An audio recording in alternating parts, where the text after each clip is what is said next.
बिस्मिल्लाहिर्रहमानिर्रहीम, अस्सलाम वालेकुम। Top news stories of the day 31 जुलाई की बड़ी खबरों पर बात करेंगे और इस वीडियो में स्पेशली बात करेंगे आसिफ अली जरदारी साहब के ख़िलाफ़ जो मज़ीद 2 वादा माफ़ कवा जो हैं वो सामने आ चुके हैं। लेकिन आगाज़ करते हैं। पेट्रोलियम मसनूआत की कीमतों में इजाफ़ा कर दिया गया है।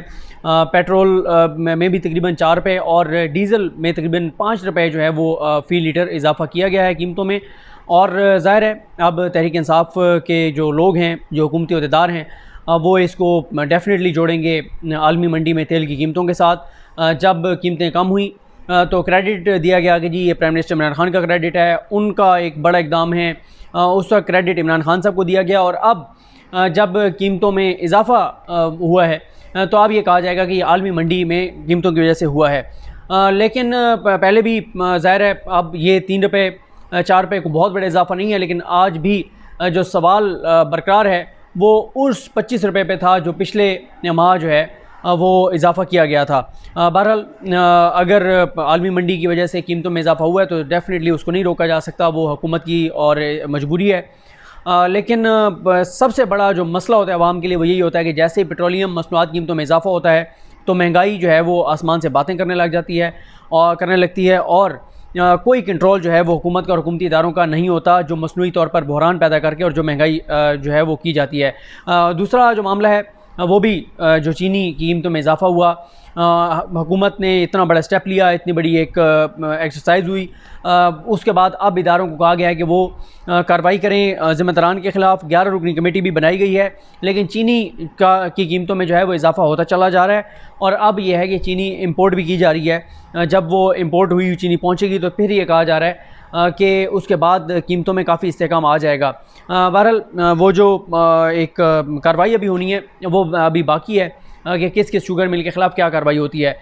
तीसरी जो ख़बर है वो है कराची में जो इक़दाम हैं उसके हवाले से आपको पता है कि फ़ौज ने जो है वो इक़दाम शुरू कर दिए हैं जो प्राइम मिनिस्टर इमरान खान साहब के अहकाम थे उसके मुताबिक।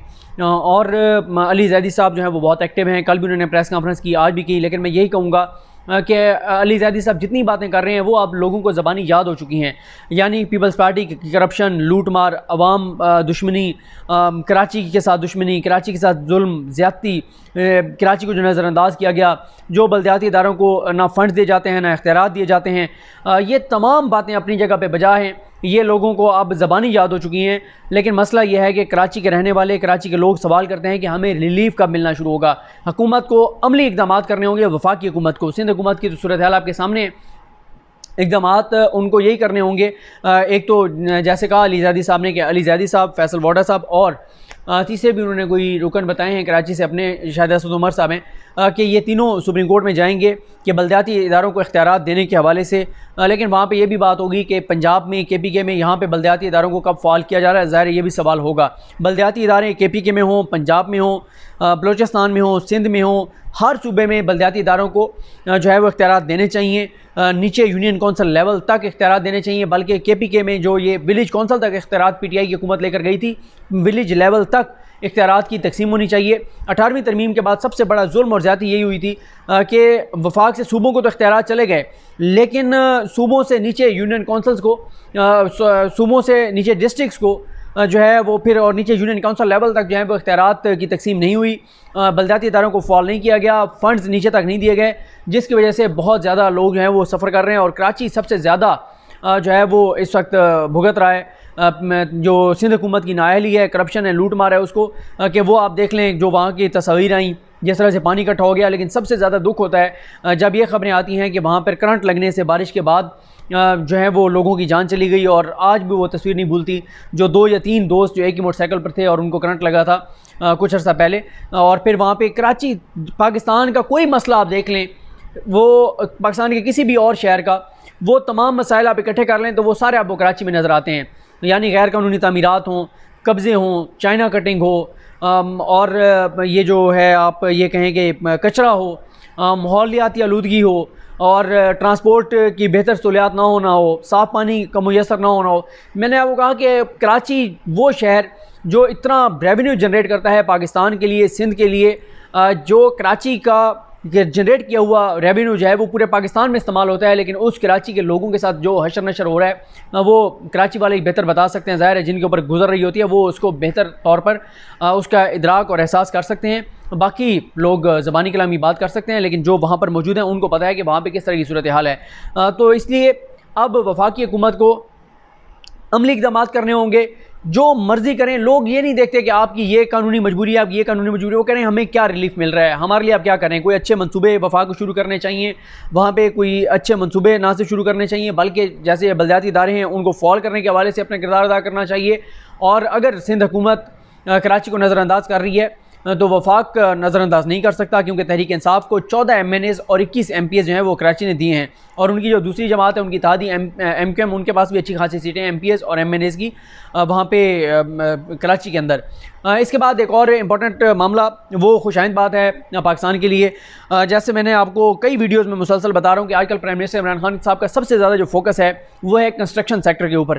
कंस्ट्रक्शन होगी, तामीरात होंगी तो पाकिस्तान की मईशत का पहिया चलेगा। एक घर की तामीर में 40-50 इंडस्ट्री जो हैं वो चल पड़ती हैं। इस हवाले से जो एक और डेवलपमेंट हुई है उसके बारे में मैं बता देता हूँ। इमरान खान साहब ने जो एक कमेटी बनाई हुई है जो देख रही है कि पाकिस्तान में असल में ये जो सिस्टम है हमारा वो इतना बदतरीन सिस्टम है कि यहाँ पे बिजनेसमैन हो, कोई भी डिलीवर करना चाहता है उसको बहुत मसाइल का सामना होता है। तो प्राइम मिनिस्टर इमरान खान साहब का क्योंकि ये वादा है जो इन्वेस्ट करना चाहते हैं कंस्ट्रक्शन में कि आपको किसी तरह का कोई मसला नहीं होगा, उसके लिए प्राइम मिनिस्टर खुद सब मामला को देख रहे हैं। हर हफ्ते वो तमाम चीफ सेक्रेटरीज़ को बिठाकर उनके साथ मीटिंग्स करते हैं। पंजाब में जो महमूद रशीद साहब हैं, जो ज़िम्मेदारान हैं, उनको बहुत ज़्यादा इख्तियार दे दिए गए हैं और बहुत सख्ती कर दिया प्राइम मिनिस्टर इमरान खान ने कि मेरे जो नया पाकिस्तान प्रोजेक्ट है, जो हाउसिंग और कंस्ट्रक्शन का जो प्रोजेक्ट है, इससे मुतल्लिक़ जितने लोग हैं उनको मुकम्मल तौर पर सपोर्ट किया जाए और उनको मुकम्मल तौर पर उनकी जो अहकामात हैं उनकी तामील की जाए। तो ये जो अब प्राइम मिनिस्टर इमरान खान साहब की ज़ेरे सदारत जो इजलास हुआ उसमें बताया गया है कि 1300 अरब रुपए के तामीराती मंसूबे जो हैं वो शुरू करने की यकीन दहानी कराई गई है और 4-5 माह में इनके ऊपर तामीरात का आगाज़ हो जाएगा। और ये भी कहा गया है कि जो इन्वेस्टर हैं, जो कंस्ट्रक्शन से के शोबे से तल्लुक़ रखने वाले बड़े बड़े जो लोग हैं, वो ये कहते हैं कि हुकूमत इस वक्त जो उनको तामुन कर रही है वो मिसाली है और वो बहुत ज़्यादा इस पर खुश हैं और वो कह रहे हैं कि इंशाल्लाह इससे बहुत ज़्यादा सरमायाकारी हम करेंगे और इसकी बड़ी वसी सरमायाकारी की राह जो है वो हमवार हो रही है। इसके अलावा उन्होंने कहा कि ये बताया गया है कि 13 बड़े तामीराती ग्रुप्स की तरफ से आइंदा 6 माह में 1 लाख मकानात की तामीर शुरू करने की यकीन दहानी कराई गई है। जो association of builders and developers है यानी आबाद, उसने ये यकीन दहानी कराई है कि वो भी बहुत बड़ी इन्वेस्टमेंट करेंगे और बैंकों की जानिब से जो कर्ज़ा मिलना है उसके हवाले से भी यकीन दहानी कराई गई है कि उस हवाले से आसानियाँ पैदा की जाएंगी। और वन विंडो सहूलत की यकीन दहानी की जो कराई है प्राइम मिनिस्टर ने, उसकी प्राइम मिनिस्टर ने यह भी कहा है कि कड़ी निगरानी भी की जाएगी और नए रिहायशी जो मनसूबे हैं उनमें गैस, बिजली और दीगर बुनियादी ज़रूरत की बर वक्त फराहमी को भी यकीनी बनाया जाएगा। क्योंकि ये बड़ा मसला होता है, एक इदारे के पास आप जाते हैं, दूसरे के पास जाते हैं, यहाँ पर इजाज़त नहीं मिलती, NOC नहीं मिलती, नक्शे मंजूर नहीं होते, कई तरह के मसाइल हैं, करप्ट सिस्टम है, हमारे सिविल इदारे तबाह हैं। लेकिन इस शोबे में प्राइम मिनिस्टर इमरान खान साहब यही चाहते हैं कि इस तरह के सिस्टम बनाया जाए कि एक छत तले मुख्तलिफ महकमों के लोग बैठे हों और या एक छत तले ना भी बैठे हों, लेकिन ऊपर एक कमेटी इस तरह की हो जो देख रही हो कि किसी भी बिल्डर को किसी तरह के कोई मुश्किलात ना हो, ये ना हो कि नीचे उनसे पैसे रिश्वत मांगी जाए और उसकी वजह से वो अपना काम आगे ना बढ़ा पाएँ।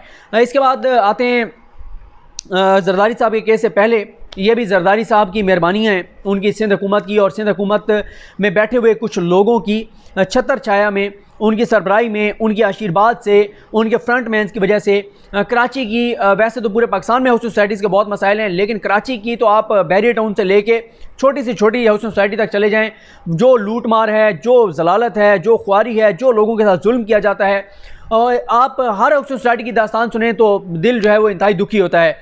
ये जो एक सोसाइटी है जिसका मुझे नाम बताया गया है कि इनकम टैक्स जो है वो एक सोसाइटी है, कोऑपरेटिव सोसाइटी है और उसके 1970 से लोगों ने पैसे दिए हुए हैं, यानी 50 बरस हो चुके हैं लोगों ने पैसे दिए हुए हैं, लेकिन आज तक उनको प्लाट नहीं मिल सके।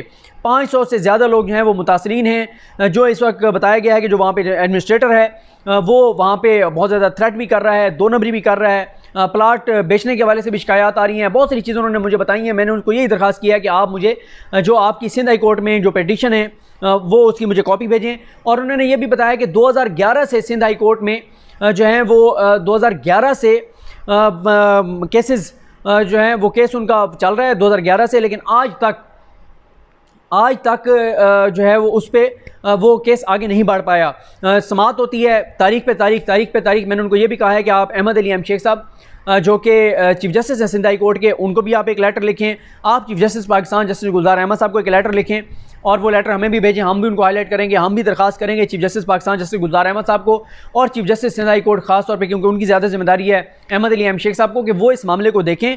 हम भी अपनी वीडियोज़ में मीडिया पे सोशल मीडिया पे इन चीज़ों को हाईलाइट करेंगे कि 2011 से केस चल रहा है, आज तक उसका फैसला नहीं हुआ। 500 से ज़्यादा मुतासरीन हैं, कई जो हैं वो लोग इस दुनिया से जा चुके हैं मुतासरीन, और अब भी वो सबसे ज़्यादा जस्तजू कर रहे हैं, स्ट्रगल कर रहे हैं, कोशिश कर रहे हैं, और उनको ज़्यादा फ़िक्र है उन लोगों को जो कि उम्र के उस हिस्से में हैं कि उनको यही है कि ज़ाहिर है ये अल्लाह ताला का एक सिस्टम है, हर किसी ने इस दुनिया से जाना है, तो कि वो उनके दुनिया से जाने के बाद कौन पीछे उनको ये हक़ देगा, जो अपनी ज़िंदगी में अपना हक़ नहीं ले सकेंगे, पीछे कौन उनको वो हक़ लेकर देगा। तो ये बहुत अफसोसनाक सूरत हाल है। प्राइम मिनिस्टर इमरान खान साहब जहाँ पे ये देख रहे हैं कि लोग इन्वेस्ट करें कंस्ट्रक्शन में और इन शोबाजात में, वहाँ पर प्राइम मिनिस्टर इमरान खान साहब को इस चीज़ का नोटिस लेना होगा कि पाकिस्तान भर में और कराची में, लाहौर में, हर शहर में, छोटे बड़े शहरों में जो हाउसिंग सोसाइटीज़ जिन्होंने 2 नंबरियाँ की हुई हैं, जिन्होंने फ्रॉड किए हुए हैं, जिन्होंने लोगों की ज़मीनों पर कब्जे किए हुए हैं, उनके केसेस आगे नहीं बढ़ पाते। और सबसे ज़्यादा जो फ्रॉड हैं वो ओवरसीज़ पाकिस्तानियों के साथ हुए हुए हैं। कई बार अपनी वीडियो में, दर्जनों वीडियोज़ में ये बात कर चुका हूँ कि वो वहाँ से पैसे भेजते रहते हैं, यहाँ पे वो आते हैं, पता चलता है कि वो प्लाट था ही नहीं, उनको गलत बताया गया था, या प्लाट था तो उसके ऊपर कब्ज़ा हो गया है। मामला सिविल कोर्ट में जाते हैं, जिसकी ज़मीन पे कब्ज़ा होता है अदालत में भी वही बेचारा जाता है। जिसकी ज़मीन पे कब्ज़ा होता है, जिसके साथ एक ज़्यादती हो चुकी होती है, उसके साथ फिर अदालतों में भी जुल्म होता है, ना इंसाफ़ी होती है उसके साथ।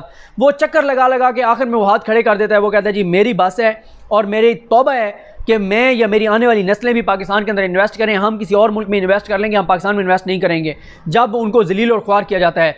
तो इस मामले को भी प्राइम मिनिस्टर इमरान खान साहब को देखना होगा कि ये जो बेलगाम हाउसिंग सोसाइटीज़ हैं, ये जो करप्शन है, उनकी लूट मार है, जो ज़्यादतियाँ हैं, जो कब्ज़े हैं, जो 2 नंबरियाँ हैं, कौन इसको देखेगा, कौन इनसे पूछेगा। सिविल अदालतों के हालात मैं आपको कई बार बता चुका हूँ, नीचे डिस्ट्रिक्ट कोर्ट्स के आपको हालात बता चुका हूँ कि क्यों मोबाइल लेकर और फैसले होते हैं, डबल बेड लेकर और फैसले होते हैं, 15-15, 20-20 हज़ार की रिश्वत चलती है, और तबाह हाल सिस्टम है नीचे अदालतों का। कोई देखने वाला नहीं है, कोई पूछने वाला नहीं है, कोई एहतसाब नहीं है, कोई निज़ाम नहीं है, कोई चेक एंड बैलेंस नहीं है।